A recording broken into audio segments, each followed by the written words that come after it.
สบายดีแฟนเพจปันทิพย์ทุกท่านอันนี้ก็เป็นคอมพิวเตอร์อีกด้วยหนึ่งที่หันเขานำเข้ามา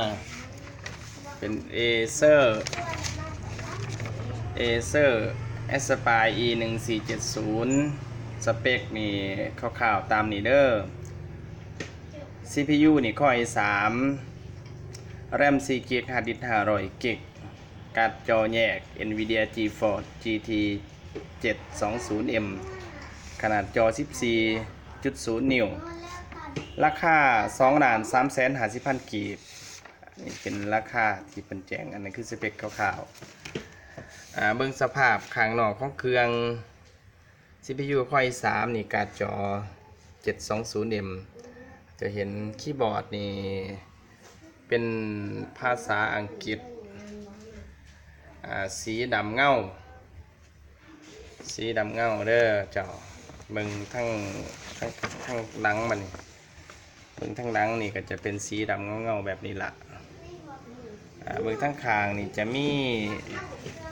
อันนี้ USB 2.0 แล้วก็มีการ์ดรีดเดอร์อยู่นี้การ์ดรีดเดอร์แล้วก็มี USB 3.0 1 พอร์ตมี